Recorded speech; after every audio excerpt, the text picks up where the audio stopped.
ஓம் சைராம், ஜெய் சைராம். என் அன்பின் பிரியமே, நோய்களை போக்கும் உதியின் ரகசியம் இதுதான். உதிக்கு நிகரான மருந்து உண்டோ? நான் அளிக்கும் இந்த உதி உன் விதியையே மாற்றும். ஷீரடியில் பாபா துவாரகாமாயியில் வசித்த பொழுது தன் முன்னால் தீயை வளர்த்து வந்தார். ஹோம குண்டத்தில் எரிந்து கொண்டிருக்கும் நெருப்பு போல அது 24 மணி நேரமும் எரிந்து கொண்டிருந்தது. துணி என்று அதற்கு பெயர். எவ்வாறு ஒரு அக்னிஹோத்ரி சதா சர்வ காலமும் தான் வசிக்கும் இடத்தில் ஹோம குண்டத்தில் நெருப்பை வளர்த்து வருவாரோ அதே போல பாபாவும் தன் முன்னால் துணியை பாதுகாத்து வந்தார். அவர் ஏற்றி வைத்த அந்த அணையா நெருப்பு இன்றும் துவாரகமாயியில் துணி என்ற பெயரில் அணையாமல் எரிந்து கொண்டிருக்கிறது. அதிலிருந்து கிடைக்கும் சாம்பலை உதி என்று கூறுவார்கள். திருநீற்று சாம்பல், விபூதி என்றும் அதற்கு பெயர்கள் உண்டு. சாய் சத்சரிதாவில் 33 மற்றும் 34 அத்தியாயங்களில் 33 பக்கங்களில் உதியின் பெருமை விளக்கி கூறப்பட்டுள்ளது. பாபா வாழ்ந்த காலத்தில் அவர் தன் அடியவர்களுக்கு தன் பிரசாதமாக உதியை கை நிறைய கொடுத்தார். அவரிடம் விடை பெற்று கொள்ளும் போது நெற்றியில் உதியை இட்டு கை நிறைய உதியை அள்ளி கொடுப்பார். அன்றும் இன்றும் அது பாபாவின் பிரசாதமாக கருதப்படுகிறது. தான் தட்சிணையாக வாங்கிய பணத்திலிருந்து எளியவர்களுக்கு தர்மம் செய்தது போக மீதி பணத்திற்கு விறகு கட்டைகளை வாங்கினார். இம்மாதிரி சேமித்த காய்ந்த விறகுகளை தமக்கு எதிரில் இருந்த துணியில் ஹோமம் செய்தார். அதிலிருந்து கிடைத்த உதியை பக்தர்களுக்கு கொடுத்தார். இந்த உதி உடல் பிணிகளை போக்கவல்ல அருமருந்தாக பாபாவின் பக்தர்களால் போற்றி பாதுகாக்கப்பட்டும் உபயோகப்படுத்தப்பட்டும் வருகிறது. விறகு கட்டையை அக்னி பஸ்பமாக்குவது போல் ஞானம் என்னும் அக்னி நாம் செய்யும் செயல்களையெல்லாம் பஸ்பமாக்குகிறது என்பார். காஞ்சி மகா பெரியவர் பல வர்ணங்களை கொண்ட பொருட்களை தீயிலிட்டால் அவை பொசுங்கி போய் வண்ணங்கள் மறைந்து போய் வெண்மையான சாம்பலே மிஞ்சும். சாயம் வெளுத்து போச்சு என்று இதைத்தான் கூறுகிறோம். சாயம் என்பது வேஷம். வேஷம் போன பின் மீந்து இருப்பது மெய் என்னும் உண்மை. ஆத்மாவின் தூய்மைக்கு அடையாளம் விபூதி. மெய்யான அதை பொய்யான நம் உடலில் பூசிக்கொள்ள வேண்டும். உதியை பாபா எந்த காரணத்திற்காக கொடுத்தார்? அதன் ஆன்மீக தத்துவம் என்ன? மனித உடல் பஞ்சபூதங்களினால் உண்டான ஒரு உருவம். சுகதுக்கங்களை அனுபவிப்பதற்காகவே வாழ்கிறது. அனுபவம் முடிந்தவுடன் பொத்தென்று ஒரு நாள் கீழே விழுகிறது, சாம்பலாக்கப்படுகிறது. இதை நினைவுபடுத்தவே பாபா உதியை பக்தர்களுக்கு அளித்தார். உதி மண்ணே என்று தெரிந்து கொள்ளவும், உருவமும் பெயரும் உள்ள பொருள் எதுவாக இருந்தாலும் கடைசியில் மண்ணாகத்தான் ஆக வேண்டும் என்பதை உணர்த்தவே உதியை பிரசாதமாக அளித்தார். உதியின் உயர்ந்த தத்துவம் என்னவென்றால் விவேகத்தால் ஏற்படும் பற்றற்ற நிலை. பிறவி பிணியை போக்க வல்லது என்பது ஒரு பக்கம் இருக்கட்டும், இந்த உதி ஆன்மீக லாபத்தை கொடுப்பதும் இருக்கட்டும். இந்த உதியால் நமக்கு ஏதேனும் உலகியல் நன்மைகள் உண்டா? உடல் பிணிகளை உதி போக்குமா? உதியை தினமும் நம் நெற்றியில் இட்டுக்கொள்வதால், நீரில் கரைத்து அருந்துவதால் கிடைக்கும் பலன்கள் அநேகம். பாபா வாழ்ந்த காலத்தில் மட்டுமின்றி இன்றும் கூட நம் உடல் பிணிகளை போக்கும் அருமருந்தாக உபயோகப்படுத்தப்படுகிறது. பாபா வாழ்ந்த காலத்தில் கஷ்டமில்லாத சுகப்பிரசவத்திற்கு, காக்காய் வலிப்பு நோய்க்கு, தேல் கடிக்கு, எலும்பில் ஏற்பட்ட ஒருவித நோய்க்கு, டைபாய்டு ஜுரத்திற்கு, சிறுநீரக கற்களை கரைப்பதற்கு, இப்படி எண்ணற்ற வியாதிகள் குணப்படுத்தப்பட்டன. ஒரு முறை புரையோடி போயிருந்த புண்ணின் மீது பாபா உதியை தடவி சிறிது உதியை நீரில் கரைத்து குடிக்கவும் கொடுத்தார். சில நாட்களில் முற்றிலும் குணம் ஏற்பட்டது. சாய் சச்சரிதம் உதியின் உடல் பிணிகளை போக்கும் மகிமைகளை 33 மற்றும் 34 அத்தியாயத்தில் விரிவாக கூறப்பட்டிருக்கிறது. இன்றும் கூட இந்த உதி வியாதி நிவாரணியாக அநேக பக்தர்களால் உபயோகப்படுத்தப்படுகிறது. லெண்டி தோட்டத்திற்கு வெளியே உதி பிரசாதத்தை ஒரு சிறிய அறையின் ஜன்னல் வழியாக இன்றும் விநியோகிக்கிறார்கள். சிறு ஷார்ட் செட்டுகள் அடைத்து வரிசையாக செல்லும் பொழுது ஒருவருக்கு ஒரு உதி பிரசாதம் என்று விநியோகிக்கிறார்கள். மீண்டும் மீண்டும் வரிசையில் வந்து ஒவ்வொரு முறையும் ஒரு உதி பிரசாதத்தை பெறலாம். காலையில் 6 மணி முதல் 11:30 மணி வரையிலும், மதியம் 1 மணி முதல் மாலை 6 மணி வரையும், இரவு 7 மணி முதல் 10 மணி வரையிலும் உதி பிரசாதத்தை விநியோகிக்கப்படுகிறது. சாயியினுடைய பாதுகைகள், உதி, பாத தீர்த்த படங்கள், உருவங்கள் உள்ள வீட்டில் கஷ்டங்கள் துன்பங்கள் வராது. ஒவ்வொரு சாய் பக்தர் வீட்டிலும் இருக்க வேண்டிய பொக்கிஷம் இந்த உதி பிரசாதம். உதி ஒரு விலை மதிக்க முடியாத பொக்கிஷம். அன்றாடம் நாம் வெளியில் செல்லும் போதும் உறங்க போகும் போதும் காலையில் கண் விழித்து குளித்துவிட்டு பாபா உதியை நம்பிக்கையோடு பூசி வந்தால் நமக்கு சகல நன்மைகளும் உண்டாகும். இது சாயியின் வாக்கு. நீ எந்த அளவுக்கு வாழ்வில் மிக உயர்ந்த இடத்தை அடைய விரும்புகின்றாயோ அந்த அளவுக்கு பலரின் அர்த்தமற்ற பேச்சுக்களையும் கஷ்டங்களையும் கடந்தாக வேண்டும் என்பதை ஒரு பொழுதும் மறவாதே. உனக்கு எது தேவையோ அது நிறைவேற வேண்டிய நேரத்தில் நிச்சயமாக நிறைவேறும். உனக்கென்று உள்ளது உனக்குத்தான், அது வேறு யாருக்கும் போகாது. உனக்கென்று இல்லாதது ஒரு பொழுதும் உன்னை வந்து சேராது. நீ மற்றவர்களிடம் எந்த அளவுக்கு பணிவாக இருக்கிறாயோ அந்த அளவுக்கு எல்லா விதத்திலும் உனக்கு அது நல்லதுதானே தவிர எந்த வகையிலும் நீ தாழ்ந்து போக மாட்டாய். மனதை நீ வெளி விஷயங்களில் திசை திருப்ப விடக்கூடாது. நீ யாருக்கும் சிறிதளவு கூட தடைகளையோ தொந்தரவையோ விளைவிக்காதே. உன் வேலைகளை எல்லாம் நீயே செய்து கொள். நீ எந்த நிலையில் இருந்தாலும் சரி, எப்படி இருந்தாலும் சரி, எவ்வளவு கீழே இருந்தாலும் சரி, உனக்கு இன்னும் வாய்ப்புகள் நிறைய இருக்கிறது. மிகப்பெரிய வாய்ப்பு உனக்காக காத்திருக்கிறது.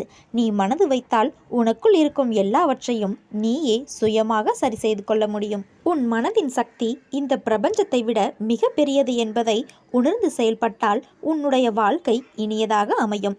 நம்பிக்கையோடு நான் கூறும் வார்த்தைகளை பின்பற்று. இது உன் தாயும் தந்தையுமான சாயியின் சத்திய வாக்கு. உங்களுக்கு ஏதாவது வேண்டுமானால் கடவுளிடம் இறந்து கேளுங்கள். இவ்வுலக கௌரவத்தை விட்டு விடுங்கள். கடவுளின் அருளையும் ஆசியையும் பெற முயற்சி செய்யுங்கள். அவரின் சன்னிதானத்தில் கௌரவம் அடையுங்கள். உலக கௌரவங்களால் வழி தவறி விடாதீர்கள். உன்னை தேடி பல வெகுமதிகள் வரப்போகிறது. உன் மனதை ரணப்படுத்திய அவமானங்களும் துயரங்களும் நீ வடித்த கண்ணீரும் என்றும் அர்த்தமில்லாமல் போகாது. சத்குருவின் வாக்கை வேத வாக்காக எடுத்துக்கொள்பவர்களுக்கு ஏற்படும் இடர்களை தாமே ஏற்றுக்கொண்டு அவர்களை காத்தருள்பவரே நம் சத்குரு. இயற்கைக்கு புறம்பாக நிகழ்வுகள் நடக்கும்போது மருத்துவர்கள் கைகட்டி நின்று வேடிக்கை மட்டுமே பார்க்க முடியும். அந்த சமயத்தில் சத்குருவும் ஞானிகளும் நம்மை கைவிட மாட்டார்கள். ஆனால் நாம் அதற்கு தகுதியானவர்களாக இருக்க வேண்டும். உண்மையானவர்களாக பூரண நம்பிக்கையுடன் பக்தியோடும் விசுவாசத்தோடும் சத்குருவின் வாக்கை வேத வாக்காக எடுத்துக்கொள்பவர்களுக்கு வாழ்க்கையில் எத்தகைய இடர்கள் வந்தாலும் சத்குரு தன் உண்மையான பக்தனுக்கு பதிலாக அவற்றை தாமே எதிர்கொண்டு அவற்றை தாமே ஏற்றுக்கொண்டு அவர்களை காத்து ரட்சிப்பார். இதுவே சத்குருவின் மகத்தான மகிமை. மனிதர்களுக்கு நம்பிக்கைகள் இருக்கும். அதை அவர்கள் இழக்கும்போது அது அவர்களின் இதயத்தை உடைக்கிறது. ஆனால் உண்மை என்னவென்றால் மனிதன் தன் முந்தைய ஜென்மத்தில் செய்த செயல்களின்படியே அனைத்தும் நடக்கும். ஆனால் மனிதன் கடவுளை நம்பினாலும் அவன் மீது நம்பிக்கை வைத்தாலும் கடவுள் நிச்சயமாக அவருக்கு தனது அருளை வழங்குவார். உன் வாழ்வில் பக்குவம் என்ற நிலை என்றால் என்ன என்பதை புரிந்து கொண்டாயல்லவா? உலகத்தில் எனது சந்தோஷமும் நிம்மதியும் என்னிடம்தான் இருக்கிறது. சூழ்நிலைகளை கையாளும் முறையில்தான் எனது நிம்மதி அடங்கியுள்ளது. எதிரே கூர்மையான என்ன ஆயுதங்கள் வந்தாலும் எனது நிலை, எனது மன அமைதியை நானே பார்த்து கொள்வேன். அவர்களின் எதிர்மறை சொல்லோ செயலோ என்னை எந்த வகையிலும் பாதிக்காது. ஏனென்றால் நான் தீங்கு செய்யவில்லை. அதனால் பயம் எனக்கு வேண்டாம். அதையும் தாண்டி அவர்களால் எனக்கு துன்பம் வருகிறது என்றால் அதை என் சாயப்பா பார்த்து கொள்வார் என்று நினைப்பதுதான் பக்குவத்தின் உயர்நிலை. என் தேடல்களுக்கான அனைத்து அர்த்தமும் என்னிடம், என் ஆத்மாவான சாய்தேவாவிடம் இருக்கிறது என்ற உன் நம்பிக்கை, உன் பக்தியின் உயர்நிலையில்தான் உன் அழகு பிறக்கிறது. உனக்கான வாழ்க்கை உன்னிடம் வந்து சேரப்போகிறது. நீங்கள் என்ன செய்தாலும் எனது நல்லதிற்கே என்று நினைக்கும் என் பிள்ளைக்கு எந்த விதமான கஷ்டங்களையும் நேர விடமாட்டேன். வேறு எதிலும் நாட்டமில்லாது சாயியிடம் சரணடைந்து வருவதையும் போவதையும் சாயியின் கையில் ஒப்படைத்துவிட்ட பிறகு நாம் எதை பற்றியும் கவலைப்பட வேண்டியதில்லை. பாபாவுடைய மகத்தான சக்தியினுள் அடைக்கலம் புகுந்த நாம் ஏன் வீணாக கவலைப்பட வேண்டும்? சமர்த்த சாயியே சனாதன பிரம்மம். அவருடைய வார்த்தைகளே நமது தலையெழுத்தாகும். எவர் ஒருவர் அவருடைய வார்த்தைகளில் விசுவாசம் வைக்கிறாரோ அவர் பூரணமான அனுபவத்தை பெறுவார். உன் பிரச்சனைகள் அனைத்தையும் நான் அறிவேன். விரைவில் முடிவுக்கு கொண்டு வருவேன். என்னை நம்பி இரு. மாற்றம் ஏற்படாதா என நினைத்து காத்து கொண்டிருந்த உனக்கு அனைத்தையும் உருவாக்கி தருவேன். பிறகு ஏன் இந்த குழப்பமான சூழல் என நினைத்ததற்கு ஒரு காரணம் இருக்கிறது. எல்லாமே உனக்கான கர்மாதான். உன் கர்மா உன்னை துன்படுத்தும், ஆனால் உன்னை கீழே விழ செய்யாது. உன் அம்மாவாக அப்பாவாக என்றும் துணையிருப்பேன். பாபாவை தெய்வீகமாக பாவித்ததாலேயே பல பக்தர்கள் பாபாவின் தடையில்லா அன்பையும் பாதுகாப்பையும் தேவைகளையும் பெற முடிந்தது. அதாவது நாம் நினைவில் கொள்ள வேண்டியது அவரிடமுள்ள தெய்வீக தன்மையை. நிவாரணம் பெற வேண்டுமானால் மனித சரீரத்தை ஒதுக்கி அறவே மறந்துவிட வேண்டும். அவர்கள் காணும் 3.5 முழ உடல் உள்ள சாய்பாபா என்பது அந்த உடலுக்குள் குடிக்கொண்டுள்ள பரமாத்ம ஸ்வரூபம். அந்த உடலை விட்டு எத்தனை தொலைவில் இருந்தாலும் இயங்க வல்லது. அதுவே பாபா என அவர்களுக்கு எடுத்து காட்டினார். ஷீரடியில் அமர்ந்தவாறே 1000 மைல்களுக்கு அப்பால் உள்ள மாந்தரை வசப்படுத்தக்கூடியதும், சாகும் தருவாயில் இருப்பவர்களின் ஆவிகளை தம்மிடம் வரவழைத்து தேவையான நல்ல கதி கிடைக்க செய்யக்கூடியதுமான சக்தி தம்மிடம் இருப்பதை பாபா வெளிப்படுத்தினார். நான் எப்போது என் கரம் கொண்டு உன்னை இழுத்து வந்தேனோ, மறுகணமே உனக்கு பிடித்த விஷயங்கள், நீ விரும்பிய வாழ்க்கை, நீ விரும்பினாலும் விரும்பாவிட்டாலும் உனக்கு வழங்குவேன். அது எனது கடமை.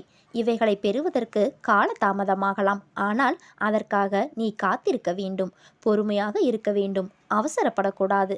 நீ என்னை காண்பது எளிதல்ல. பலர் எனது வாயிலில் தவம் இருக்கிறார்கள். அப்படிப்பட்ட சூழ்நிலையில் நீ எதற்காக அவசரப்படுகிறாய்? ஏன் இந்த பதட்டம்? பாதுகாப்பு வளையமாக உன்னையே சுற்றி வருகிறேன். உன்னை இதுவரை என் பொக்கிஷமாக வைத்திருக்கிறேன். நீ விரும்பியபடி வாழ்க்கையை உனக்கு நான் கொடுக்கப் போகிறேன். அதை நீ பக்குவமாக வைத்துக்கொள்ள வேண்டும். புரிந்து கொண்டு வாழ கற்றுக்கொள். நீ எப்போது என்னை முழுவதுமாக புரிந்து கொள்கிறாயோ அப்போதே எனது தரிசனமும் பரிபூரண ஆசிர்வாதமும் உனக்கு கிடைக்கும். உன்னை பற்றி யார் எப்படி வேண்டுமானாலும் பேசட்டும், எதை வேண்டுமானாலும் செய்ய முற்படட்டும், எதை பற்றியும் கவலைப்படாதே. நீ எதை செய்ய நினைத்தாலும் நீயாக செய். கூட்டு சேர்ந்து செய்ய முயற்சிக்காதே. உன்னுடைய உழைப்பு வீணாகிவிடும். நீ எதிர்பார்த்தது தடைப்படும். அதனால் தன்னிச்சையாக செய். நான் இருக்கிறேன் உனக்கு பக்கபலமாக. உன்னுடைய பாதையில் நீ திடமாக இரு. நான் ஒருவன் உன்னோடு இருக்கும் பொழுது யாரையும் தேடி சென்று உனது விருப்பத்தை சொல்ல முயற்சிக்காதே. முதலில் உன் மீது நம்பிக்கை வை. உன் மீது வைக்கிற நம்பிக்கையே என் மீது நீ வைக்கிற நம்பிக்கையாகும். இனி வரும் தருணத்தில் ஜெயிக்கப் போவது நீயாக இருப்பாய். என்னால் எதுவும் முடியும் என்ற நம்பிக்கையோடு இரு. எத்தனை அதிகமாக நெய்யை ஊற்றினாலும் தீபம் தானாக எரிவதில்லை. அதை பற்ற வைக்க வேறொரு நெருப்பு தேவைப்படுகிறது. அந்த நெருப்பின் பெயர்தான் நம் குரு சாய்பாபா. எவன் ஒருவன் முழு மனதுடன் பாபாவை நேசிக்கிறானோ அவன் எந்த நேரத்திலும் எந்த இடத்திலும் அவரிடமிருந்து பதிலை பெறுகிறான். நமது அருகிலேயே அவர் எப்போதும் இருக்கிறார். எந்த ரூபத்தையும் அவர் எடுத்துக்கொள்வார். பிரியமுள்ள பக்தனிடத்து தோன்றி அவனை திருப்திப்படுத்துகிறார். ஒருவன் தனது சுமைகளை என் மீது இறக்கிவிட்டு என்னையே நினைத்திருப்பானாகில் நான் அவனது எல்லா பொறுப்புகளையும் ஏற்றுக்கொள்கிறேன். நிலை தடுமாறிய நிமிடங்கள் எல்லாம் இன்னும் சிறிது காலத்திற்குள் உச்சியில் வைத்த கிரீடம் போல அலங்கரிக்கப்படும். உன் வாழ்க்கை இனி நன்றாகவே நல்லதாகவே அமையும். நான் உனது ஆசைகளை பூர்த்தி செய்ய ஆவலாக இருக்கும்போது வீணாக மற்றவர்களை கேட்டு தெரிவது பயனில்லை. உனது எல்லா கேள்விக்கும் நானே விடையளிக்க தயாராக இருக்கும்போது மற்றவர்களை கேட்பதையும் அனாவசியமாக பிறரிடம் விசாரிப்பதையும் நான் விரும்புவதில்லை என தெரிந்து கொள். உங்களின் இதய வாசலில் காத்திருக்கும் என்னை உணராமல், உங்களை விழிப்புணர்வுடன் உற்று நோக்காமல் வெளியில் தேடுகிறாயே, ஏன்? ஒன்றை கவனி. நான் இறைவன் அம்சம். என்னை அன்றி இறைவனிடத்தில் நுழைய முடியாது. நானே இறைவனின் அடியான். நான் கண்ட இறைவனை நீ காண முடியாது. நான் கடவுளின் குழந்தை. என்னை அன்றி உனக்கு கதி மோட்சம் கிடையாது. என்னை பின்பற்றி வா. நான் உனக்கு வேறு உலகத்தை காட்டுகிறேன். என் மேல் நம்பிக்கை கொள். உன் பிரார்த்தனைக்கு பதில் கிடைக்கும்.